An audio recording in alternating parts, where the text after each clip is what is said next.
श्री नारायण बोले।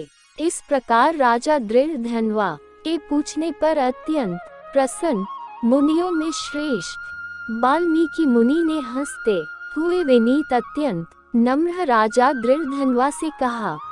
वाल्मीकि मुनि बोले, हे राजाओं में सिंह सदृश पराक्रम वाले, पापों का नाश करने वाली कथा को सुनिए, जिसके सुनने से 5 प्रकार के पाप नाश को प्राप्त होते हैं। सौभाग्य नगर में चित्रबाहु नाम से प्रसिद्ध बड़ा अत्यंत राजा था। वह क्षमाशील, समस्त धर्मों को जानने वाला, शील रूप और दया से युक्त, ब्राह्मणों का भक्त तथा के श्रवण में तत्पर, हमेशा अपनी स्त्री में प्रेम करने वाला, पशु पुत्र से युक्त, चतुरंगिनी सेना से युक्त, ऐश्वर्य में कुबेर के समान था। उसकी चंद्रकला नाम की स्त्री 64 कला को जानने वाली, पतिव्रता, भाग्यवती की भक्ति को करने वाली थी। उसके साथ युवा चित्रबाहु राजा पृथ्वी का भोग करने लगा। बिना श्री कृष्ण के दूसरे देवता को नहीं जानता था। एक दिन पृथ्वीपति राजा चित्रबाहु ने दूर से ही आए हुए मुनियों में श्रेष्ठ अगस्त्य मुनि को देख कर पृथ्वी में प्रणाम कर उनकी विधि पूर्वक पूजा की और भक्ति से आसन देकर मुनिश्रेष्ठ के सम्मुख बैठ गया। विनय से नम्र होकर मुनिश्रेष्ठ से कहा। राजा बोला, आज मेरा जन्म सफल हुआ, आज मेरा दिन सफल हुआ, आज मेरा राज्य सफल हुआ, आज मेरा ग्रह सफल हुआ। जो आप श्री कृष्णचंद्र के सेवक आज मेरे ग्रह में आए हैं, आपसे देखा गया मैं ताप पुंजर्ष से मुक्त हो गया। आपको हाथी घोड़े रथ से युक्त समस्त राज्य समर्पण किया। हे मुनिश्रेष्ठ, आप वैष्णव हो, आपके लिए कोई भी अदेय वस्तु नहीं है। वैष्णव को थोड़ा भी दिया हुआ मेरु पर्वत के समान होता है। जो कौड़ी के बराबर शाक अथवा उत्तम अन्न जिस दिन वैष्णव ब्राह्मण को नहीं देता है, वह दिन उसका विफल है। ऐसा वेद के जानने वालों ने कहा है। जो कोई द्विजाति विष्णु भक्त हो, वे सब पूज्य है। उनका वाणी मन कर्म से सत्कार करना चाहिए, ऐसा मुझसे गर्ग गौतम सुमंतु ऋषि ने कहा है। जब तक सूर्योदय नहीं होता है, तभी तक तारागण की प्रभा रहती है। जब तक वैष्णव ब्राह्मण नहीं आता है, तभी तक दूसरे ब्राह्मण कहे गए हैं। अगस्त्य मुनि बोले, हे चित्रबाहो, हे महाभाग, हे नृप, इस समय तुम धन्य हो। ये सब प्रजा धन्य है जो तुम वैष्णवों की रक्षा करते हो। जो राज्य वैष्णव का नहीं हो, उसके राज्य में वास नहीं करना, शून्य वन में वास करना अच्छा है, परंतु अवैष्णव के राज्य में रहना अच्छा नहीं है। जिस प्रकार नेत्रहीन शरीर, पतिहीन स्त्री, बिना पड़ा हुआ ब्राह्मण निंद्य है, वैसे ही वैष्णव रहित देश निंद्य है। जैसे दांत के बिना हाथी, पंख के बिना पक्षी, दशमी विद्या द्वादशी एकादशी कही गई है, वैसे ही वैष्णव रहित देश है। जैसे कुशा रहित संध्या, तिलहीन तर्पण वृत्ति के लिए देवता की सेवा है, वैसे ही वैष्णव रहित देश कहा है। जैसे केशों को धारण करने वाली विधवा स्त्री, स्नान रहित व्रत ब्राह्मणी में गमन करने वाला शूद्र है, वैसे ही बिना वैष्णव का राष्ट्र निंद्य है। जो श्री कृष्णचंद्र के चरणों का आश्रय करने वाला है, सत्पुरुषों से राजा कहा गया है, उसका राष्ट्र हमेशा वृद्धि को प्राप्त होता है और उसकी प्रजा सुखी होती है। हे, जो मैंने तुमको देखा, इसलिए मेरी दृष्टि सफल हुई। भगवत भक्त आपके साथ बात करने से आज मेरी वाणी सफल हुई। हे, मेरी आज्ञा से यह राज्य तुमको करना चाहिए। मैंने इस राज्य में तुमको प्रतिष्ठित किया, तुम्हारा कल्याण हो, मैं जाऊंगा। श्री नारायण बोले, इस प्रकार कहकर जाने की इच्छा करने वाले श्रेष्ठ मुनि अगस्त्य को चित्रबाहु राजा की पतिव्रता स्त्री ने परम भक्ति के साथ प्रणाम किया। अगस्त्य मुनि बोले, हे शुभे, तू सदा सौभाग्यवती हो और भक्ति से पति की सेवा कर। श्री गोपीजन के वल्लभ श्री कृष्णचंद्र में तेरी सदा दृढ़ भक्ति हो। इस प्रकार आशीर्वाद देते हुए अगस्त्य ऋषि से विनय पूर्वक शिर नवा कर और अंजलि बांध कर चित्रबाहु राजा ने फिर कहा। चित्रबाहु बोला, हे विप्रेंद्र, यह विपुल लक्ष्मी कैसे हुई? निष्कंटक राज्य कैसे हुआ? यह मेरी स्त्री इतनी पतिव्रता कैसे हुई? और मैंने कौन सा पुण्य किया था? हे विप्रेंद्र, यह सब मेरे से आप कहिए, मैं आपकी शरण में आया हूँ। हे मुनीश्वर, आप हाथ में स्थित दर्पण के समान सब जानते हो। श्री नारायण बोले, इस प्रकार राजा चित्रबाहु के कहने पर मुनि श्रेष्ठ अगस्त्य एकाग्रचित होकर राजश्रेष्ठ चित्रबाहु से बोले। अगस्त्य मुनि बोले, हे, मैंने तुम्हारे पूर्व जन्म का चरित्र देख लिया है। इतिहास के सहित प्राचीन उस चरित्र को कहता हूँ। सुंदर चमत्कारपुर में शूद्र जाति में जीव हिंसा करने में तत्पर मणिग्रीव कामधारी तुम हुए।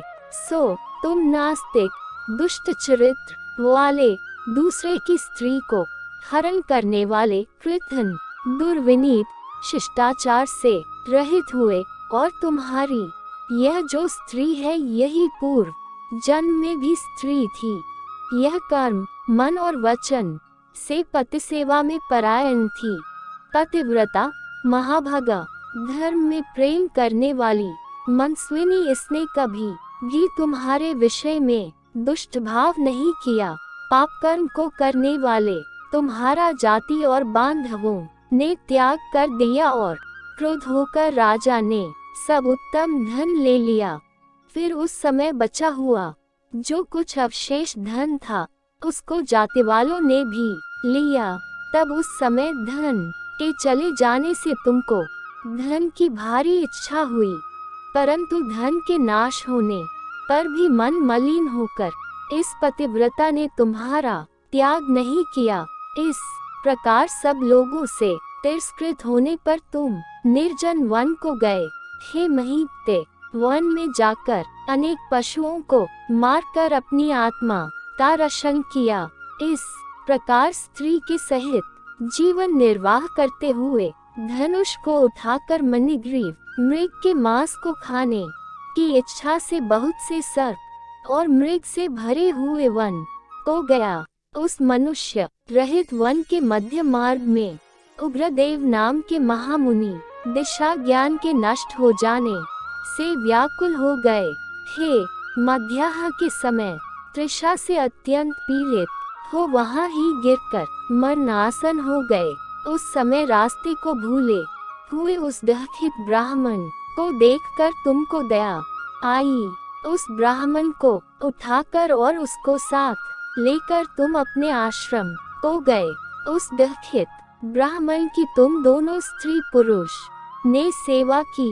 एक मुहूर्त के बाद उस समय महायोगी उग्रदेव चैतन्यता को प्राप्त हो आश्चर्य करने लगे कि मैं वहाँ था, यहाँ कैसे आ गया?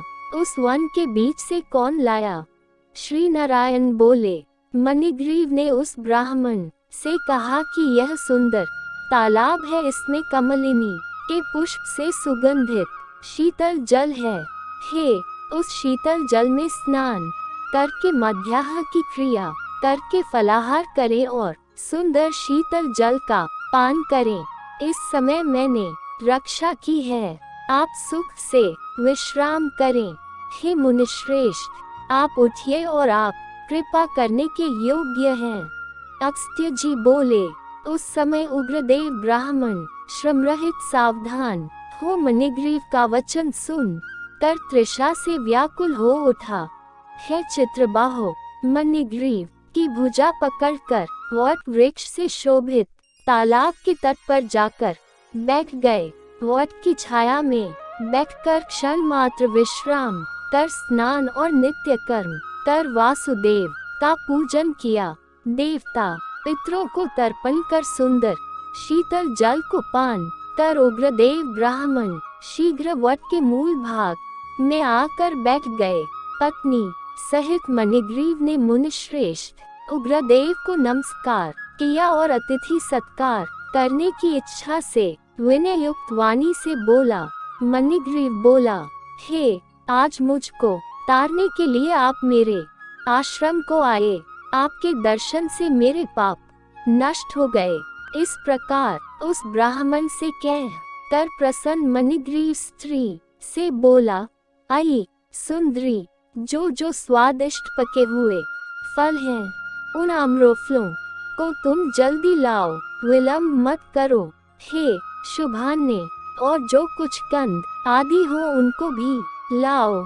इस प्रकार स्त्री अपने पति के वचन को सुन फलों को और कंदादिकों को लाकर हर्ष से ब्राह्मण के सामने रखती है।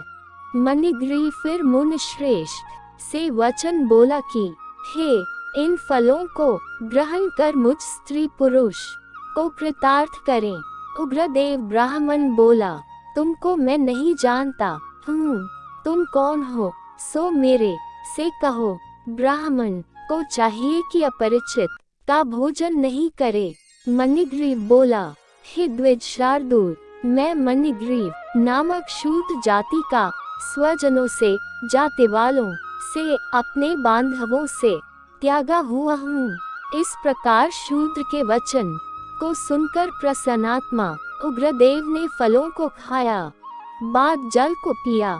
ब्राह्मण को सुख से बैठे देखकर मणिग्रीव उग्रदेव ब्राह्मण के पैरों को अपनी गोद में रखकर दबाता हुआ फिर वचन बोला। मणिग्रीव बोला, हे मुनिश्रेष्ठ, आप कहाँ जाएंगे? प्रश्नवाचक चिन्ह। इस निर्जन जल रहित हिंसक जंतुओं से भरे दुष्ट वन में कहाँ से आए? उग्रदेव बोला, हे महाभाग, मैं ब्राह्मण हूँ, प्रयाग जाना चाहता हूँ। इस समय रास्ता न जानने के कारण भयंकर वन में चला आया हूँ। उस जगह थकावट और प्यास के कारण क्षण भर में ही मरणासन्न हो गया। बाद तुमने मेरे को प्राण दिया। हे मणिग्रीव, बोलो, तुमको मैं क्या दूं? हे मणिग्रीव, तुम दोनों स्त्री पुरुष ने किस दख के कारण वन में आश्रय लिया है? उस दख को मुझसे कहो, मैं उस दख को दूर करूंगा। अगस्त्य मुनि बोले। इस प्रकार उग्रदेव ब्राह्मण के वचन को सुनकर अपनी स्त्री के सामने उस मुनीश्वर उग्रदेव की प्रार्थना कर दरिद्रता समुद्र को पार करने की इच्छा वाले मणिग्रीव ने अपने कर्म के भयंकर फल रूप वृतांत को कहा।